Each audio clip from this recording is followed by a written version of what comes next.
necessário. Por exemplo, Simone, aproveitando que ela é aniversariante, né? A Bíblia fala alguma coisa sobre como que deve ser o tratamento, o relacionamento da esposa em relação ao marido? Fala. Por exemplo, o que fala? Que a mulher deve ser, tem que ser. Mas é Simone, velho. Tem que ser submissa ao marido. Agora, a Deus gostou, né? Tem que ser. Né? Deve tratar o marido com respeito também, né? E tal. É fácil cobrar do marido algumas coisas, mas a gente tem que olhar aquilo que a Bíblia nos ensina.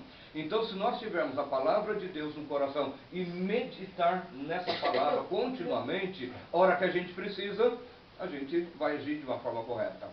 Por exemplo, a Bíblia fala alguma coisa sobre o nosso falar. Aliás, fala várias coisas sobre o nosso falar, né? Maneira de falar, etc. Você lembra de algumas dessas coisas que a Bíblia ensina? Não, eu lembro o marido uma vez que brigava com a esposa, estava separando e tal, que disse que a mulher era boca dura, né? Sabe o que é boca dura? Peita o marido. Aquela que peita o marido, responde com palavra dura, né? Em vez de uma palavra carinhosa, aquilo que é próprio da mulher, né? A mulher tem que ter uma característica mais feminina, né? Então até o jeito de falar não é aquele tom de ordem, de imposição, de cobrança, de forma áspera, mas deve ser uma palavra, a Bíblia diz que a nossa palavra deve ser uma palavra agradável, temperada com sal, né? A Bíblia diz que há momento da gente falar, mas há momento de ficar calada, né? Uma série de coisas. Então a primeira palavra que eu queria deixar com as irmãs é essa, é meditação. Né? Meditação do quê? Da palavra de Deus. Para você meditar sobre a palavra, você tem que fazer o quê? Guardá-la no coração. Meditar na palavra é mais ou menos igual que tem os animais que são ruminantes, né? Às vezes você pega, engole a palavra, você lê a palavra e depois vai fazer o quê? Aí você vai ruminar aquilo, você vai meditar sobre aquilo. E vai perguntar sempre, nós ensinamos sobre isso, né? Quando você lê a Bíblia, aquelas duas perguntas que você deve fazer principais. Primeira pergunta, qual que é? O que o texto está dizendo? O que ele está ensinando? Segunda coisa, como que isso se aplica na minha vida? Né? Então, se eu sou boca dura, eu tenho que mudar. Se eu sou mentirosa, eu tenho que parar com isso. Se eu sou insubmissa ao meu marido, eu tenho que ser submisso.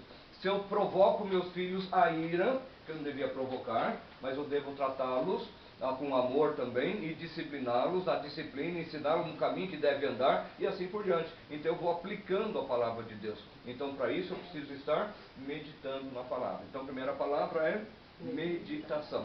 Lembrando que para meditar você tem que guardar no coração a palavra.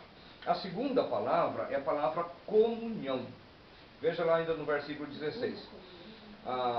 Diz lá, habite ricamente em vós a palavra de Cristo. Depois vem, instruí-vos e aconselhai-vos mutuamente em toda sabedoria. O que a Bíblia nos ensina? A nos instruir mutuamente. Lembra, nós somos o corpo de Cristo, não somos? E num corpo a coisa funciona de que jeito?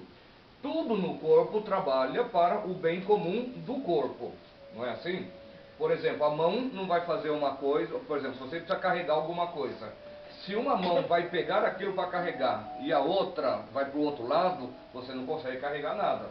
Se você vai tomar banho e a mão não te obedece, né, também você não vai tomar banho. Se você vai se alimentar, a mão não te obedece, você não vai conseguir realizar basicamente nada. Tá? É aqui. Mas ele foi lá. Foi até lá. Tá. Então veja, no corpo de Cristo, veja o que está dizendo aqui, nós devemos fazer o quê? Nos instruir mutuamente. Como é que nós vamos nos instruir mutuamente se eu mantenho distância dos outros, se eu não me congrego, se eu não tenho momentos de comunhão uns com os outros, né? Ou seja, estar na igreja. Até agora essas duas coisas, eu sei que a Simone faz, né? Comunhão. Né? Eu tenho certeza que a Simone é alguém que lê, estuda a Bíblia e procura guardá-la no coração, né? E procura aplicá-la na sua vida. E a Simone também é alguém que está sempre ali, sempre que pode, está em comunhão na igreja. Tanto que todo domingo, praticamente às 8h30 da manhã, 8h20, 8h30 e alguma coisa, né? Ela está chegando lá na reunião de oração. Mas essa é a ideia, né? De estar em comunhão. Porque a única maneira da gente poder ser bênção na vida de outro e de ser abençoado com a vida do outro é estar juntos. Tá? Eu tenho lembrado várias vezes na igreja o seguinte: você nunca sabe o que você perdeu quando você não estava lá. Dá para saber